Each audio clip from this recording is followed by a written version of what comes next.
Malvan fish market आणि आंबा factory. तर नमस्कार मंडळी, स्वागत आहे तुमचं आपल्या मिनी ब्लॉगमध्ये। आणि आज आम्ही चाललेलो आहोत मालवण फिरायला। तर रिसॉर्टचीच ही गाडी आहे, या गाडीला काय बोलतात ते मला माहिती नाही। कार पार्किंगपर्यंत आम्हाला सोडायला आली आणि मग आम्ही लंचसाठी आलेलो आहोत मालवणमध्ये चैतन्य हॉटेलला, जे की इथे खूप वेळ आम्ही वेटिंग केली। मग आमचा नंबर आला आणि आम्ही स्टार्टरमध्ये मागवलेले आहेत प्रॉन्स फ्राय आणि गाबोळी, आणि टेस्ट होती खूप छानच। आणि मग आम्ही मेन कोर्ससाठी मागवलेल्या थाळी, जे की क्रॅब थाळी मागवलेली आहे, प्रॉन्स थाळी आणि एक पॉम्पलेट थाळी, अशा आम्ही थाळ्या मागवलेल्या। छान असं आमचं लंच झालं आणि मग आम्ही मालवण मार्केट फिरत होतो।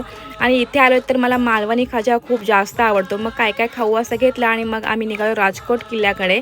तर इथे जाताना इतका छान व्ह्यू होता आणि इथे एंट्री केल्यावर समोर छत्रपती शिवाजी महाराजांचा स्टॅच्यू होता आणि समोरच खाली असं समुद्र बघून इतकं मन प्रसन्न वाटलं, खूप छान असं वातावरण होतं। आणि मग आम्ही गेलो राजकोटमध्ये। आणि शिवाजी महाराजांचा हा स्टॅच्यू किती फूटचा आहे ते काही मला माहिती नाही, तुम्हाला कोणाला जर माहिती असेल तर कॉमेंट करून मला नक्की सांगा।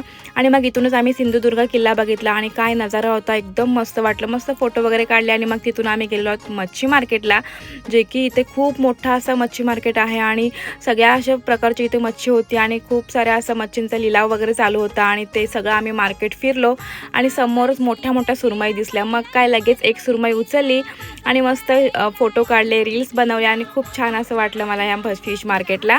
आणि मग तिथून आम्ही गेलेलो आहोत आंबा फॅक्टरीमध्ये, जे की आम्हाला आंबे घ्यायचे होते। तर आंब्याच्या फॅक्टरीमध्ये आलो तर इतके सारे आंबे होते, तर त्यांनी आम्हाला एक आंबा टेस्ट करायला दिला आणि वर्षाचा पहिला आंबा इथे मी आज खाल्लेला आहे। इतका टेस्टी आंबा होता, देवगडचा आंबा होता, देवगड हापूस आंबा। मला इतका टेस्ट लागला तर मी लगेच तो बाटा पण सुकून खाल्ला। मग काय लगेच आम्ही आंब्यांचे बॉक्स पॅक केले आणि आम्ही पार्सल घेऊन आलो आंबे आणि घरी आलो आणि बॅग पॅक केली, कारण की आज आमचा शेवटचा दिवस आहे, उद्या आम्हाला सकाळी इथून चेकआउट करायचं आहे। तर ब्लॉग आपला कसा वाटला कॉमेंट करून सांगा आणि आवडला असेल तर लाईक, फॉलो, सबस्क्राईब नक्की करा। चला तर बाय एव्हरीवन।